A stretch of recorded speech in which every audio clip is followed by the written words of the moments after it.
नमस्कार विद्यार्थी मित्रांनो, मी प्राध्यापक सुनील घुगे.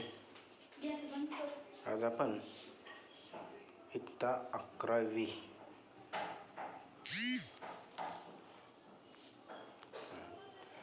चिटणीसाची कार्यपद्धती यातील प्रकरण क्रमांक 4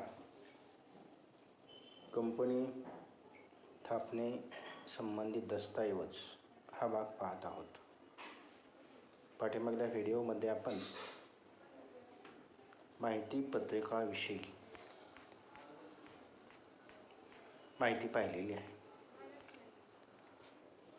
चालू शैक्षणिक वर्षात कोविड-19मुळे माहिती पत्रकातील काही भाग अभ्यासातून वगळण्यात आलेला आहे. यामध्ये अर्थ, माहिती पत्रकाचे प्रकार या अभ्यासक्रमाला आहेत. त्यापुढं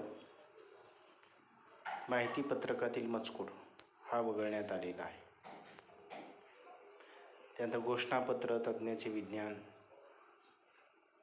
कंपनी कायद्याने विहित केलेली इतर बाबी यासुद्धा अभ्यासक्रमातून वगळण्यात आलेली आहेत. पुढं माहिती पत्रकासंबंधित कायदेशीर बाबी हाही भाग अभ्यासक्रमातून वगळण्यात आलेला आहे. त्यानंतर अनुपालन न केल्यास दंडात्मक कारवाई हा पण भाग वगळण्यात आलेला आहे. आता माहिती पत्रकातील असत्य विधान व त्याचे परिणाम हा भाग मात्र समाविष्ट केलेला आहे. माहिती पत्रकामध्ये कंपनीने जाणून बुजून एखादे विधान असत्य लिहिलं असेल किंवा खोटी माहिती दिली असेल तर त्या कंपनीच्या विरोधात गुंतवणूकदार दावा दाखल करू शकतात. गुंतवणूकदार हा माहिती पत्रकामध्ये दिलेल्या माहितीच्या आधारे गुंतवणुकीचा निर्णय घेत असतो. त्यामुळे माहिती पत्रक वितरित करताना माहिती पत्रकात असलेली माहिती अचूक असल्याची व महत्त्वाची माहिती वगळली गेली नाही याची दक्षता कंपनीने घेतली पाहिजे. असत्य विधान, असत्य निवेदन म्हणजे काय हा भाग आपण पाहावा लागेल. कंपनीने माहिती पत्रकातील एखादे विधान स्वरूप व संदर्भावरून दिशाभूल करणारे आहे किंवा एखाद्या विधानाचा समावेश किंवा एखादे विधान वगळल्यामुळे दिशाभूल होत असेल त्यास असत्य निवेदन असे म्हटले जाते. गुंतवणूकदारांनी असत्य विधानाला बळी पडून जर भाग खरेदी केले असतील तर ते कंपनी विरुद्ध दावा दाखल करू शकतात. माहिती पत्रकातील असत्य व चुकीच्या विधानासाठी कंपनी व जबाबदार अधिकारी यांना पुढील दायित्वासाठी सामोरे जावे लागते. जर एखाद्या कंपनीने किंवा संबंधित अधिकाऱ्याने जाणून बुजून खोटी माहिती पत्रकामध्ये प्रसिद्ध केली असेल तर त्याची काही जबाबदारी निर्माण होते. यामध्ये 2 प्रकारच्या जबाबदाऱ्या निर्माण होतात. यामध्ये दिवाणी जबाबदारी म्हणजे गुंतवणूकदारास नुकसान भरपाई देणे. असत्य विधान केल्यामुळे एखाद्या गुंतवणूकदाराने पैसे गुंतवले असतील आणि त्यामध्ये जर त्याचा तोटा झाला असेल भरपूर, तर तोटा भरून काढण्यासाठी सदर गुंतवणूकदार कंपनीच्या विरोधात न्यायालयामध्ये दिवाणी दावा दाखल करू शकतो. म्हणजे गुंतवणूकदारास नुकसान भरपाई देण्यासंदर्भात दिवाणी न्यायालयामध्ये संबंधित गुंतवणूकदार दावा दाखल करू शकतो.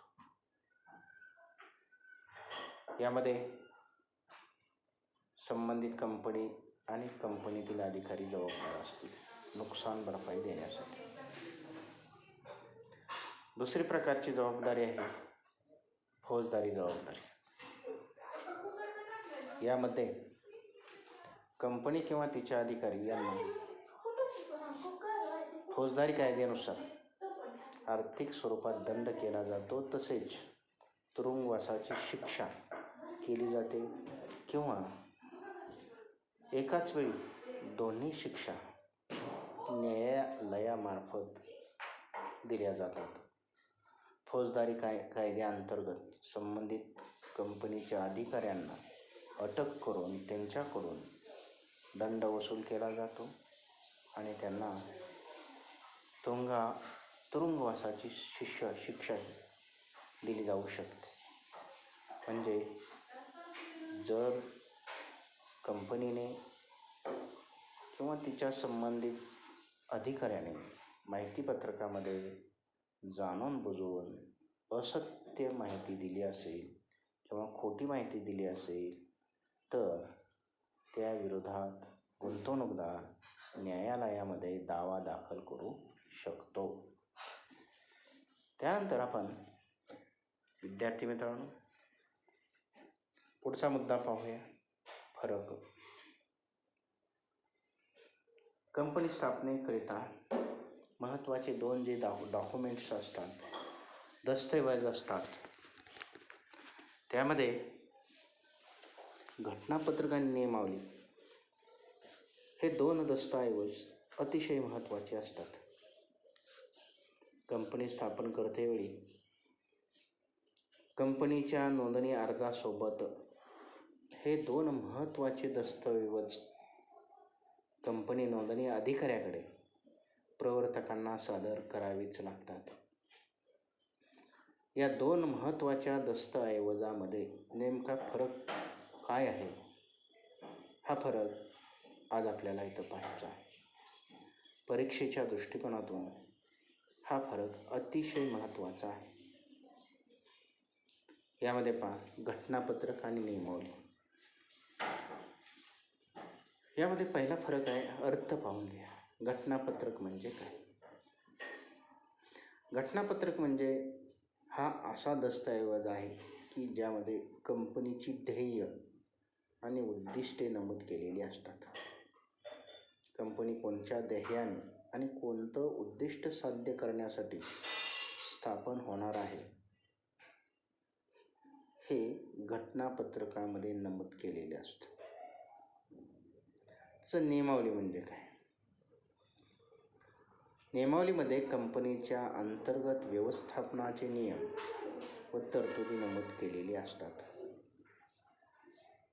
यामध्ये व्यवस्थापन अंतर्गतरित्या कसं असावं आणि काही तरतुदी प्रवर्तकाने स्वतःहून नियमावलीमध्ये केलेली असतात. याचा उल्लेख ज्या दस्तऐवज असतो त्याला नियमावली असं म्हटलं. त्यानंतर दुसरा फरक आहे दर्जा. घटनापत्रक हा मूलभूत किंवा प्राथमिक दस्तऐवज आहे. म्हणजे महत्त्वाचा आणि मूळ अतिशय महत्त्वाचा दस्तऐवज कोणता असेल तर घटनापत्रक. नियमावली हा दुय्यम स्वरूपाचा व घटनापत्रकास पूरक असा दस्तऐवज आहे. नियमावलीसुद्धा महत्त्वाचा दस्तऐवज आहे, परंतु नियमावलीच्या तुलनेमध्ये घटनापत्रकाला जास्त महत्त्व आहे, नियमावलीला दुय्यम महत्त्व आहे. त्यानंतर तिसरा फरक आहे व्याप्ती. घटनापत्रकामध्ये कंपनीच्या कार्यकक्षाच्या बाहेर कंपनी कार्यकक्षेच्या बाहेर कृती करू शकत नाही. कामकाजाची कार्यकक्षा निश्चित केलेली असते.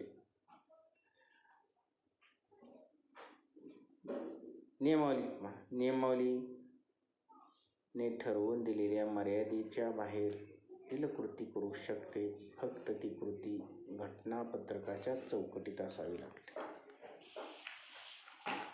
त्यानंतर चौथा फरक आहे घटक. घटनापत्रकात कंपनी काय करू शकते व काय करू शकत नाही हे नमूद केलेले असते. यामध्ये कंपनीचे नाव, कंपनीचा नोंदणीकृत पत्ता, कंपनीची भांडवल रचना, कंपनीची उद्दिष्टे आणि सभासदाची जबाबदारी इत्यादी बाबी घटनापत्रकामध्ये स्पष्टरित्या नमूद केलेले असतात. तर नियमावलीमध्ये कंपनीच्या अंतर्गत व्यवस्थापनाचे नियम दिलेले असतात. यामध्ये प्रतिभूतींच्या वाटपासंबंधीचे नियम असतील, संचालक, अंकेक्षक, अधिकारी म्हणजे हिशोब तपासणी किंवा इतर पदाधिकारी यांचे अधिकार काय आहेत, त्यांच्या जबाबदाऱ्या काय आहेत, तसेच कंपनी विसर्जनाची प्रक्रिया इत्यादीचा समावेश नियमावलीमध्ये केलेला असतो. आणि शेवटचा फरक आहे कंपनीशी नाते. घटनापत्रक यामध्ये कंपनी आणि बाहेरील जग याचे संबंध निश्चित केलेले असतात. म्हणजे कंपनी व कर्जरोखेधारक, कंपनी व बँका, कंपनी व त्रयस्थ कंपनीची इतर सावकार. नियमावलीमध्ये कंपनी व सभासद व इतर सभासद याचे संबंध निश्चित केलेले असतात. तर विद्यार्थी मित्रांनो, हा फरक सर्वांनी व्यवस्थित वहीमध्ये लिहून पाठ करायचा आहे. तर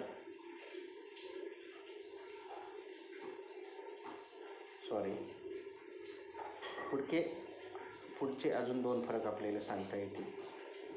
परीक्षेमध्ये कमीत कमी आपल्याला 5 मुद्द्यामध्ये फरक लिहायचा आहे. इथं आपण 5 मुद्दे घेतलेले आहेत. 6वा मुद्दा पहा,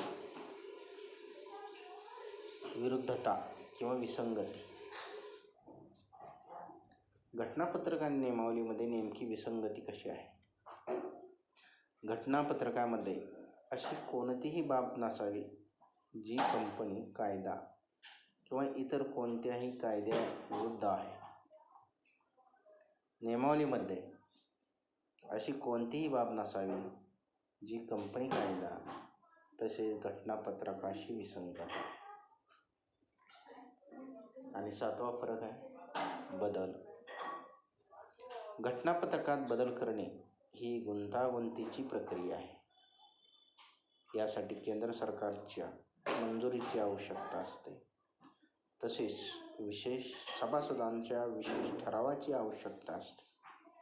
त्यामुळे घटनापत्रक हे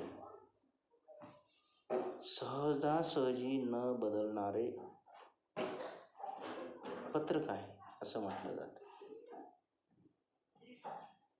नियमावलीमध्ये बदल करणे सहज सोपे आहे.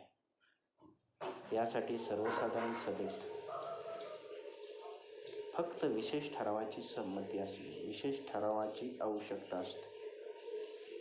नियमावलीमध्ये बदल करण्यासाठी केंद्र सरकारची कोणतीही परवानगी लागत नाही.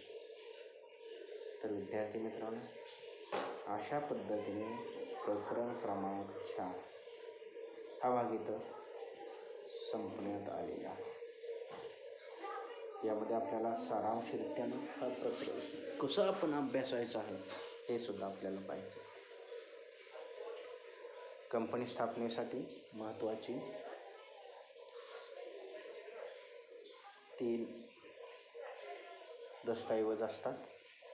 यामध्ये पहिला दस्तऐवज घटनापत्र, दुसरा दस्तऐवज नियमावली, तिसरा दस्तऐवज माहितीपत्र. घटनापत्रक हा प्राथमिक आणि मूलभूत दस्तऐवज आहे. नियमावली ही दुय्यम महत्त्वाची आहे आणि माहितीपत्रक सुद्धा महत्त्वाचा दस्तऐवज आहे. घटनापत्रकामध्ये 6 कलमे असतात. यामध्ये नाव कलम, स्थळ कलम, उद्देश कलम, भांडवल कलम, जबाबदारी कलम आणि संघटन कलम अशी कलमे घटनापत्रकामध्ये 6 असतात.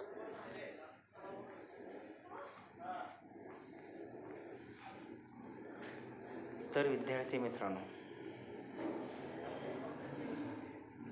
अशा पद्धतीने आपण हे प्रकरण